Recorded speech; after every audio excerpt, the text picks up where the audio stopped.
Hello everyone, I am Dr. Sirajul Faisi. I welcome you in my YouTube channel. Today in this video, I am going to talk about applications of flame photometry. My friends, there are two types of application: qualitative analysis. Generally alkali and alkaline earth metals can be estimated by flame photometer. As a characteristic wavelength is emitted by the elements, hence detector recognize that wavelength and atom is detected. Manual method of detection is via flame characteristic color. Sodium produces yellow color.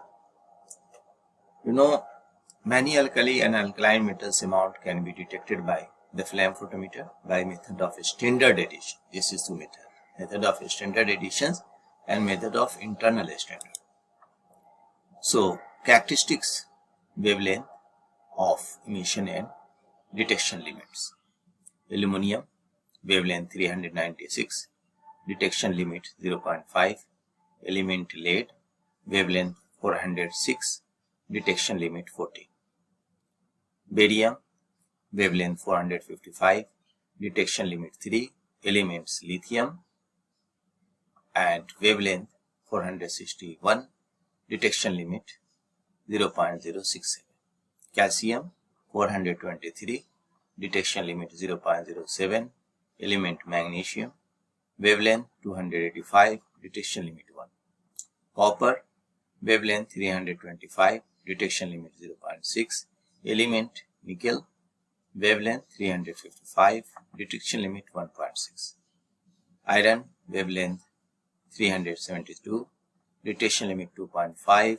Element mercury, wavelength 254 and detection limits 2.5. So, other applications. To estimate the sodium, potassium, calcium, lithium in serum, body fluids, CSF and urine. This is very important. The estimation of sodium, potassium, calcium, lithium in serum, body fluids, CSF and urine. Sodium in extracellular fluids and potassium intracellular fluids. Lithium estimations in psychiatric therapy, in soil analysis, in industrial waste, glass, cement and petroleum product. Now, interference during quantitative estimation. Following types of interferences generally occurs during quantitative estimation: spectral interference, chemical interferences and ionization interferences. Now, spectral interferences. The first type of interferences arise when two elements exhibit spectra which partially overlap and both emits radiation at some particular wavelength. So, example, the iron line at 324.73 nanometer overlap with the copper line at 324.75 nanometer. So, solution, it can be overcome either by taking measurement at the alternative wavelength which has no overlap of available, or removing the interfering elements by extraction.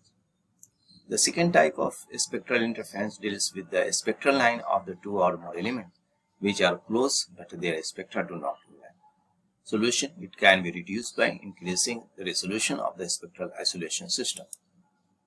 Now, third type of spectral interference occurs due to the presence of continuous backgrounds which arise due to high concentration of salt in sample, especially for alkali and alkaline earth metals. What is the solutions? This type of interference can be corrected by using suitable scanning techniques. Now, chemical interference. Now, chemical interferences arise out of the reactions between different interference and that analytes, and these are the different types. Cation-cation interference. Due to mutual influences of cation, these interferences are neither spectral nor ionic in nature. Aluminum interferences with calcium and magnesium. Interference due to oxide formations. It arises due to the formation of a stable metal oxide if oxygen is present in the flame. Now, cation anion interferences. The presence of certain anions such as oxalate, phosphate, sulfate in solution may affect the intensity of radiation emitted by an element, resulting in serious analytical error. For example, calcium in the presence of phosphate ion form a stable substance as calcium phosphate, which does not decompose easily, resulting in productions of laser ray. Now, ionization influence. High temperature flame may cause ionization of some of the metal atom, like sodium.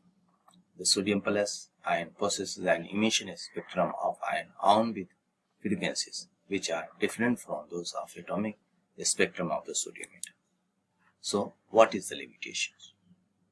The temperature is not high enough to excite the transition metals.